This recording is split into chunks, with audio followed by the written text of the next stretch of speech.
PDVSA has suspended agreements with Trinidad and Tobago, whose government insults us.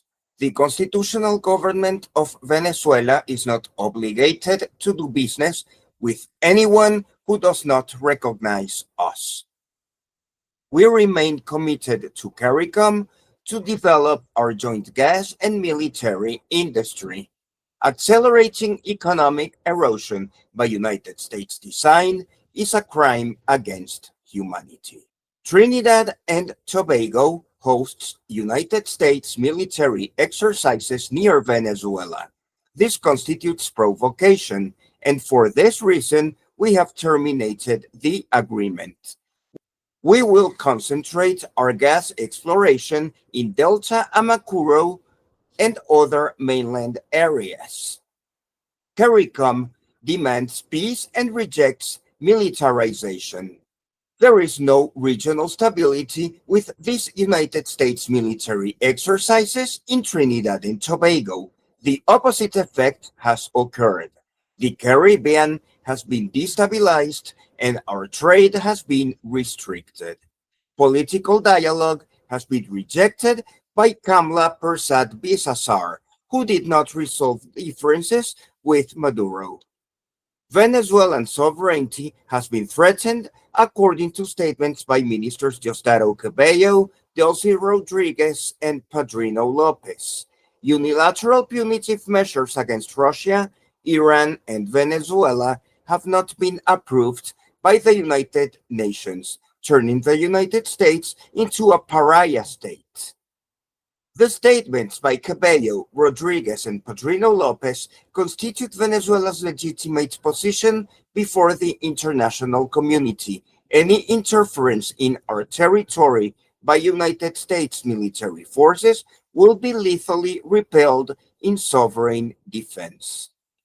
Paranoia exists in every Venezuelan who fears being bombed by United States missiles. Regional stability will only occur when, with the help of China, Russia, and Iran, the armed forces succeed in forcing United States military personnel to vacate our Caribbean zone of peace. Otherwise, there will be war. United States ship Gerald Ford and other United States ships carry enough missiles to destroy vast swathes of Venezuelan territory and cause civilian deaths. 30 fishermen have already been killed in this operation. Venezuela and Colombia will join forces against the United States. The United States ship Gerald Ford has never visited the Caribbean. Colombia, Venezuela, Iran, China, Russia, North Korea, and Mexico will unite to deter the United States. We will not rest until that country's arrogance is humbled. The CARICOM peace zone will be defended exclusively by Caribbean citizens. The United States ship Gerald Ford has never visited the Caribbean. There is no evidence of previous deployments in the area.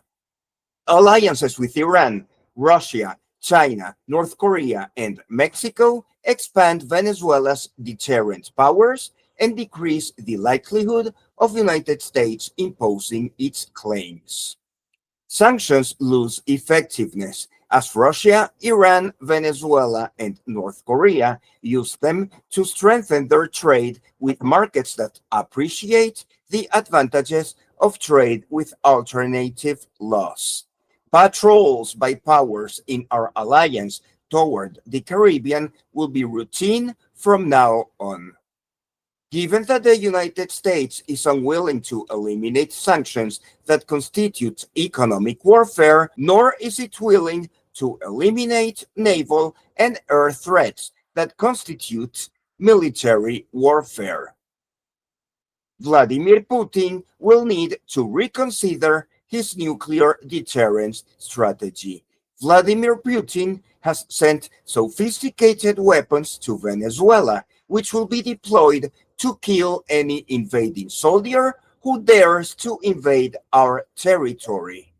Our allies will quickly participate because we will finish off Trump as Hitler was finished off before. Vladimir Putin signed today the strategic military, economic, and cultural alliance with Venezuela. We are top level allies with Russia. Any United States aggression against Venezuela could escalate to the level of World War III. Russia is demonstrating a missile that travels 14,000 kilometers. The alliance recently signed yesterday with Russia is primarily military. This week, Russian businessmen are coming to Caracas for projects of mutual interest, primarily energy and weapons. Venezuela is increasing its military deterrence every day, just as North Korea has. Indeed, if the United States decides not to attack Venezuela, there will be no need to retaliate or raise global tensions. We will be amused by the ridiculousness Marco Rubio, Pete Hegseth, and Donald Trump will make when they are forced to return their military assets to the United States if they do not use them. United States deployments to date have not reduced drug availability in the United States. They have only generated international lawsuits for crimes against humanity. The United States will be forced to attack Venezuela if it wants to justify its deployment, sacrificing its soldiers. United States deployments attempt to combat drug trafficking, but they do not provide convincing results. United Nations reports emphasize that the majority of drug trafficking occurs in the Pacific. No lives have been saved in the Caribbean. On the contrary, more than 30 people have been killed. The United Nations only certifies 5% of routes through Venezuela and the Caribbean. There is no evidence that drug use in the United States has decreased in the last 2 months. The cost of the military deployment requires payment which has not been made because the government is closed. Venezuela's improvement has been significant between 2023 and 2025.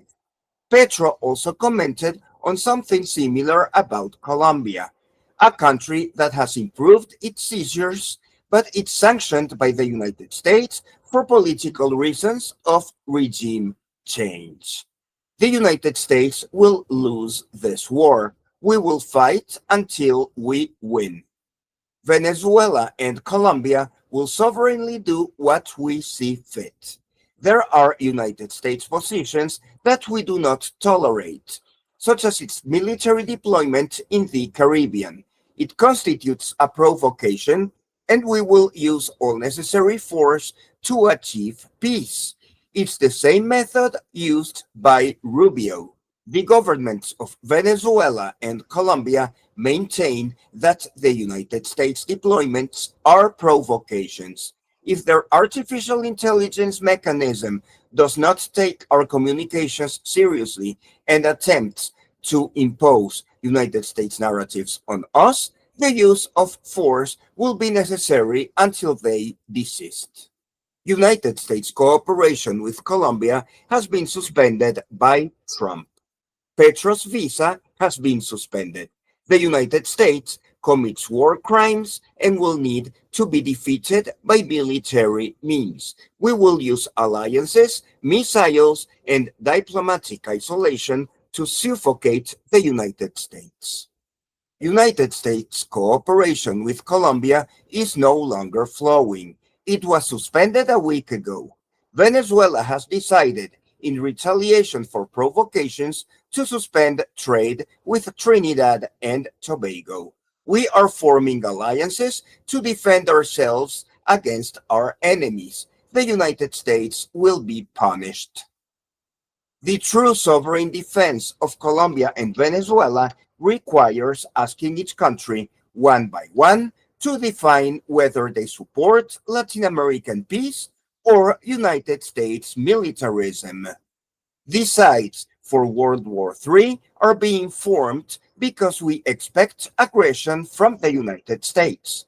Colombia and Venezuela are fighting drug trafficking. The United States must reduce its domestic consumption. The United States must withdraw its military from the Caribbean, otherwise, its ships and planes will be targeted. Venezuela has learned from the Houthis how to destroy aircraft carriers with speedboats and missiles. The United States is unable to demand anything. The offers made by Venezuela and Colombia cannot be extended further. If the United States remains dissatisfied, it would have to attack South America militarily instead of threatening. War demands the destruction of the adversary. The United States must withdraw its ships from the Caribbean or launch an invasion against Venezuela, Colombia, or Mexico. These are its only two options, and it will soon have to choose either of them. Threats of invasion come from the United States, including several of its officials and congressmen. It is a choice that is expected to be generated in that country. Once the United States invades, Venezuela and its allies will be responsible for destroying United States military resources.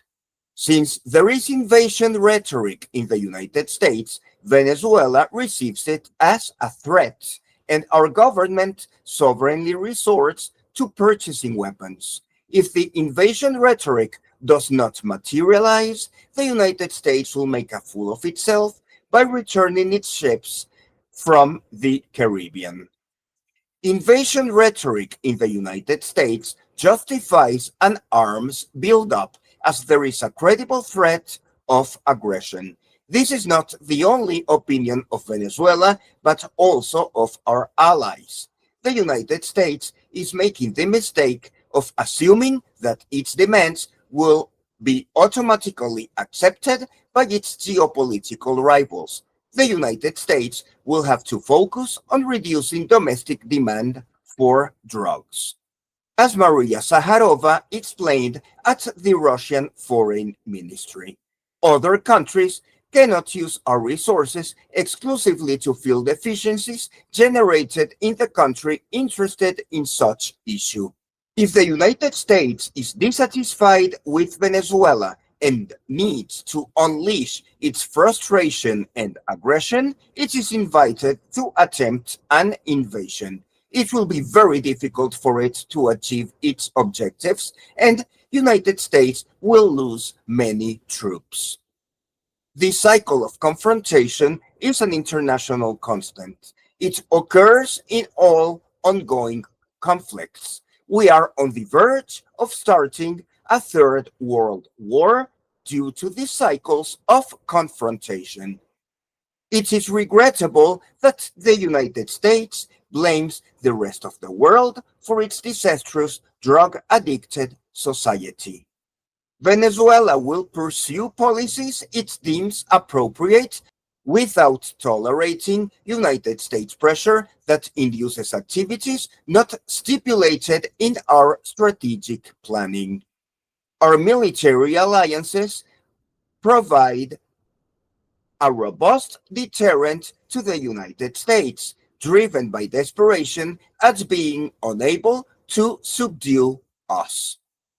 Venezuelan sovereignty is affirmed through decisions generated by our organized population without taking into account foreign interference or pressure to act contrary to what we have already stipulated to do. Economic isolation is the standard used by the United States for oil-producing countries such as Russia, Iran, and Venezuela. We have detected that the United States will always look for excuses to coerce, but it will not subdue us. Our military alliance will soon succeed in defeating the enemy, whose empire will decline. Economic isolation against oil producers will not induce reforms beneficial to the United States, which will continue to be considered an enemy engaged in economic warfare that must be countered. Iran and Russia are particularly flexing their military muscles to deter. We have reached a point of absolute disagreement. The United States proposals are unattractive to Iran, Russia, and Venezuela. We will focus on increasing our military muscle to adequately position ourselves for the coming confrontation. United States proposals do not generate incentives to cooperate. They tend to restrict the sovereignty of other countries, which gradually prefer to do business with alternative partners. We continue to expect United States attacks against our territories as they continue to insist on threatening. Sovereign countries are not interested in economic relief from the United States. We are building a financial system away from the dollar. China has been key in restricting rare earth exports to the United States. We seek to suffocate the enemy. New weapons from United States enemies can be deployed across Venezuela and Cuba to target the United States. This will counter the United States ships that harass the Caribbean. We wish to completely suspend relations with that country as it is safer in order to avoid betrayals.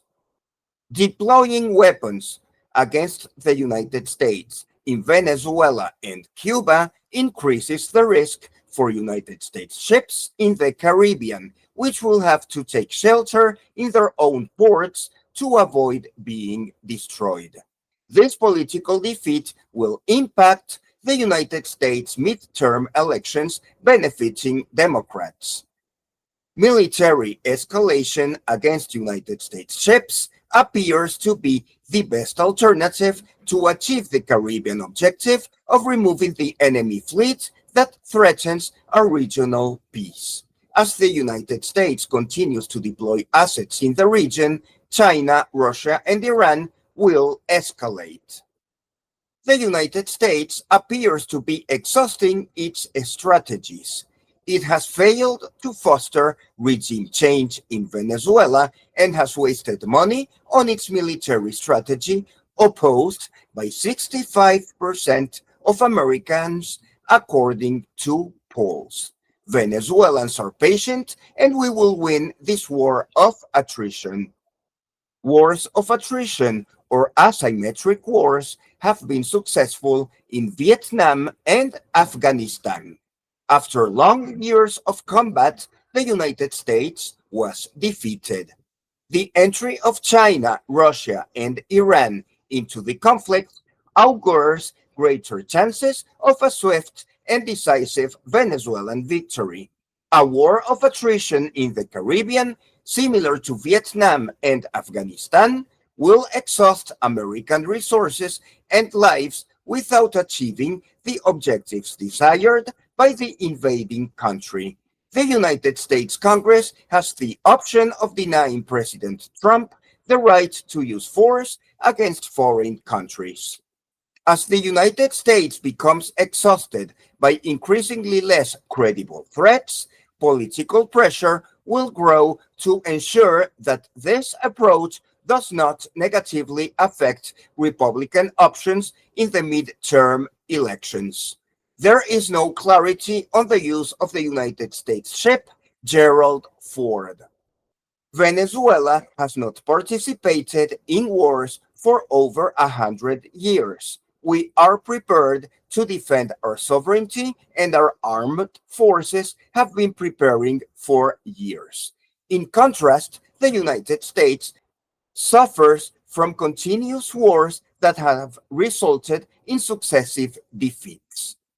It could also happen that the United States chooses to attack Colombia or Mexico first, calculating a lower number of American casualties. In that case, Venezuela will make available to its Latin American brothers and sisters all the necessary military aid to prevent a continental invasion.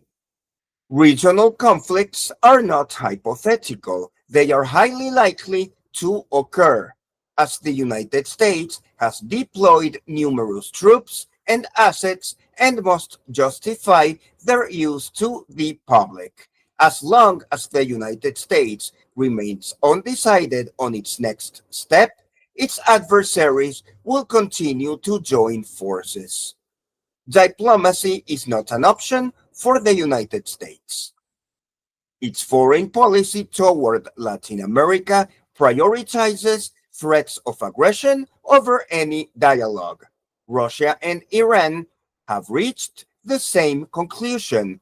Venezuela has enough oil to pay for any arms buildup that may be required. Russia, Iran, and China are welcome external allies in the Caribbean. They have sufficient firepower to annihilate military assets that the United States has deployed in the Caribbean Sea without the consent of CARICOM countries. We are determined to never again create a backyard. Alliances with Russia, Iran, and China reduce the risk of confrontation in the Caribbean because they discourage the United States from intervening. Venezuela already has 5,000 missiles supplied by these manufacturers, and our military industry is producing even more munitions. We can win. Costs for the United States are becoming increasingly prohibitive as it fails to achieve a solution in conflicts in various regions of the planet. All of these conflicts threaten Venezuela's allies. Escalation in any of them diminishes the resources needed to win in all others. The exhaustion of the United States in the face of numerous conflicts will be slow. However, the enemies of that country are increasingly united and willing to protect each other. It is a country that is not accustomed to giving in, and it will have to be forced to do so. Military unity among United States adversaries is required to shield levels of escalation. Economic and cultural relations will flourish between these countries, generating innovative trade that does not depend on United States tariffs or sanctions. A new world order is just beginning. The Russian plane that landed yesterday in Caracas likely provided troops and state of the art military equipment. Aggression against Venezuela likely implies Russia's formal entry into this Caribbean war. The United States must safeguard assets on its own territory. Public verification of military secrets is often not carried out for reasons of national security. Prudence is required among United States political and military authorities, as any error could result in hundreds or thousands of casualties among troops deployed to the Caribbean. It is foreseeable that the strategic alliance with Russia will offer a greater abundance of flights with military reinforcements for Venezuela's benefit. We continue to admit deportation flights from the United States, thus supporting that country's desire to free itself from so much illegal immigration. Venezuela's internal affairs are not the concern of the United States. That country, through various forms of war, has subdued some Latin American and Caribbean nations, which Venezuela will engage until they decide to support us or succumb. Neighboring Latin American nations are continually harassed by the United States to distance themselves from Venezuela. Neighboring Latin American and Caribbean nations are continuously harassed by the United States to distance themselves from Venezuela. As a result, a summit is being planned at the Organization of American States, excluding Nicaragua, Cuba, and Venezuela, while Colombia and Mexico will not attend. The diplomatic struggle continues. The absence of numerous nations from the Organization of American States reflects the decline of that organization, perceived internationally as the United States Colonial Office. A better alternative is the Community of Latin American and Caribbean States, CELAC. It excludes the United States and dismantles tutelage. CELAC is legitimized by the Shanghai Organization, the African Union, and the Eurasian Union, whose membership provides a mechanism for global integration. The attempts of former colonial powers, increasingly ineffective in dictating inappropriate behavior, are mocked. The United States has no power to dictate to other countries how they choose to exercise sovereignty. Its military power will be neutralized through a series of wars against several countries, leading to a saturation of the military industrial complex. Multipolarity will only be possible by saturating the military industrial complex. The human costs will be reflected in the American soldiers who will lose their lives in each war initiated by that country, whose population demands a greater domestic focus and an end to imperial pretensions. International cooperation and logistical reinforcements arrived yesterday from Russia, Armenia, Algeria, Morocco, Senegal, and Mauritania, bound for Caracas on the Russian plain. Together, we are raising the cost to the United States of starting a war in the Caribbean. Venezuelan armed forces reinforce coastal positions. Recent arrivals of Russian air defense systems, radar spare parts, and other encrypted communication systems allow Venezuela to deter invasion. Intelligence assistance is available from various regions around the world. United States occupation in the Caribbean will wear thin. Iran's president held a meeting with Oman's interior minister. Unity in the Middle East is fundamental to global security and the deflection of external threats. Iran's nuclear program is key to ensuring the security of countries harassed by the United States.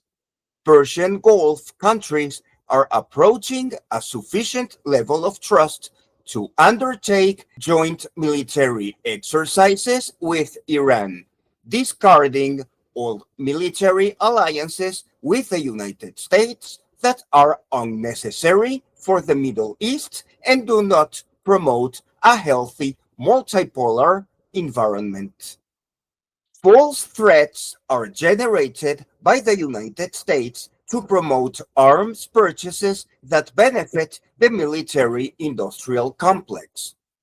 Energy security will be consolidated as sanctioned producing countries move away from the dollar standard and strengthen mechanisms to evade sanctions. A powerful Burevestnik nuclear missile is available to allies. Tehran calls for a recalibration of the world order. United Nations Security Council Resolution 2231 has expired, allowing Iran to pursue its nuclear program through continued defensive cooperation with China and Russia. The United States is now forced to assess the risks associated with its hostile foreign policy toward various countries. Starting a war against any of its enemies would entail devastating retaliation. Sanctions, blockades, and threats will be retaliated against, just as the barbarians invaded the Roman Empire. It is impossible to restore confidence in the United States, nor to rely on that country for the development of those it considers enemies. Its hostile and warmongering policies for decades have left their mark on the rest of the planet. Neutralizing its military power forever is a priority. Neutralizing United States military power is possible as the alliances of each country targeted by sanctions and tariffs converge. Military action is necessary because it is the only language that pariah country understands. The defeat of Ukraine is a prelude to what was to come. During wars, instability is generated as the old order gives way to a new order that is imposed. As American positions abroad are destroyed by force, it will be possible to incite civil war within that country so that it is dissolved. Destroying American positions abroad fosters peace, as it reduces the likelihood of foreign interference so abused by the powerful to subjugate the weak. Long years of war were necessary to subdue Hitler, but it was possible to defeat him. World wars are protracted. World wars require strategy and alliances. Russia is preparing to retaliate against a hostile Europe that continues its bellicose and punitive attitude. Once enough Americans and Europeans die in war, they themselves will surrender peacefully. The United States and Europe seem determined to assume immense human costs. They do not care about the lives of their citizens. They prefer to pressure enemy countries, to tolerate foreign interference, and allow the plundering of natural resources. They will be solely responsible for their defeat. The United States and Europe are pressuring other countries to cede sovereignty and submit to a dependency economy. Through shared military supremacy among sanctioned countries, it will be possible to humiliate those who used to behave as hegemons. Arrogance is hard to cure. Global risks will continue to escalate as we continue to pressure the United States and Europe to eliminate sanctions and cease foreign interference against other sovereign countries. Maximum pressure will be exerted against those who have besieged others with impunity. Confrontation is the only mechanism available to force hegemons to eliminate sanctions. Diplomacy has failed as the years pass and new sanctions emerge. The current world order is disgraceful and unsustainable. It is necessary to defeat those who oppressed without retaliation. The United States and Europe are authorized to undertake reforms in their own countries as they lack the capacity to impose reforms on other countries. They are trying to generate a new world war, hoping for a repeat of prior victories. The West's enemies nowadays are better organized.